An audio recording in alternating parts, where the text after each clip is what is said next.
Hi friends, welcome back to the channel. Today we're going to explore one of the questions I get asked the most in my polymer clay videos. Can I use air-dried clay for this? Whether you're a beginner or a seasoned crafter, this video will help you understand the differences between the two, so you can choose the best clay for your next project. Let's get started. Let me start by confessing that I'm in no way an experienced air-dried clay sculptor. Polymer clay is my preferred medium, but I've been starting to play around with air-dried clay recently, and I can completely understand its charm. This video simply covers the basics that I have experienced while working with these two mediums. Let's start by an introduction. Air-dried clay is a water-based clay that dries naturally at room temperature. Because it's quite easy to work with and you don't need much to get started, it's a very popular choice for beginners. However, as you need water to sculpt, air-dried clay can get messy, so make sure you have the right setup to protect your desk.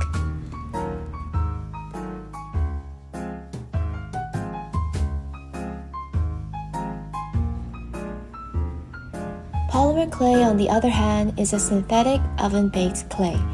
It stays soft until you bake it, making it ideal for detailed work like jewelry pieces and intricate figurines. Air-dried clay is mostly made of natural clay and water. Sometimes it can contain added fibers for more strength. It is biodegradable and non-toxic. Polymer clay, being synthetic, is made of PVC and plasticizers. It is also non-toxic and is safe to use around pets and children. The amazing thing about both clays are that they are highly versatile, but they shine in different ways. Air-dried clay is great for lightweight projects like home decor, kids' crafts, and figurines. Air-dried clay items are more brittle compared to polymer clay and can break more easily when dropped. Polymer clay is perfect for detail work like jewelry, miniatures, and functional items like keychains or even keycaps. Air-dried clay is soft and easy to manipulate, making it beginner-friendly and great for kids. It's also easy to smooth it out with water.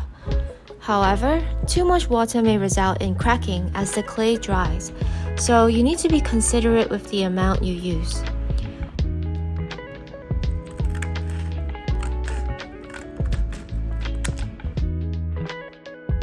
You would usually need to sand air-dried clay after it dries to achieve a smoother look.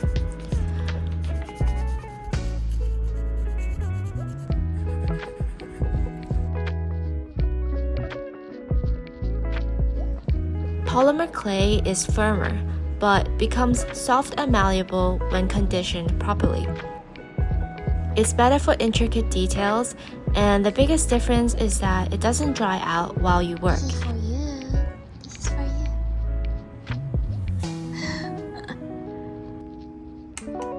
you. So you can take days or even months to work on a single piece. Polymer clay can be made very smooth without any sanding. However, polymer clay is prone to picking up dust and fingerprints, so you need to do some cleaning up afterwards. In terms of the curing process, air-dried clay dries at room temperature in 24 to 48 hours. Polymer clay requires baking in a home oven at a low temperature for 15 to 30 minutes to cure. Both air-dried clay and polymer clay comes in a wide range of colors, and both can be painted on after it's hardened by acrylics, gouache, or markers. You can also add color to polymer clay by mixing it in or brushing it on top. One of my favorite ways to add soft colors is by using chalk pastels. Polymer clay also comes in special effect colors like metallics, translucent, glow-in-the-dark, stone effects, and many more. Both clays can be given a glossy coating after painting.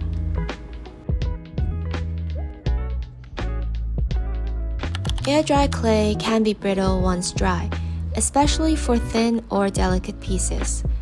If exposed to water, it can soften, crack, or even completely disintegrate. So you have to seal it properly to protect your pieces from humidity, spills, and outdoor conditions.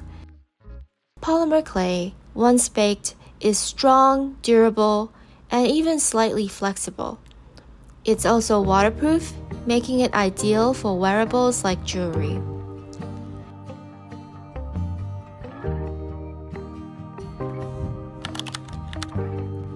Now, in terms of cost, air-dry clay is generally cheaper and easier to find, making it a great option for beginners or large projects.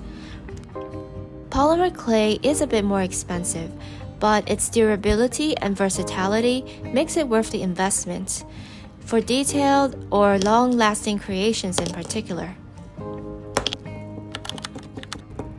Both clays require basic tools like rolling pins, sculpting tools, and cutters.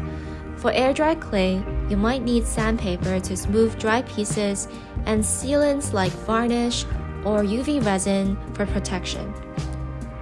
For polymer clay, you will need an oven for baking and possibly liquid clay or gloss for finishing touches.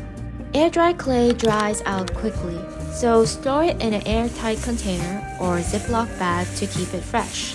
Polymer clay stays soft indefinitely, but keep it away from heat and direct sunlight to prevent premature curing. I would usually store mine in a container as well to keep it away from dust and lint. Let's sum it up.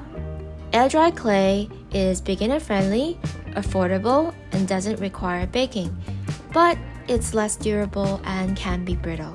Polymer clay is durable, waterproof, and perfect for detailed work, but it requires baking and is more expensive. Personally, I find that polymer clay is a bit more challenging to work with, but it is my favorite medium regardless. It just takes some practice.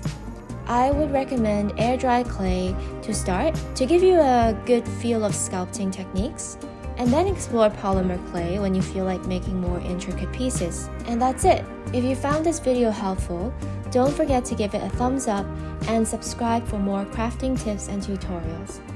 Thank you for watching and happy crafting!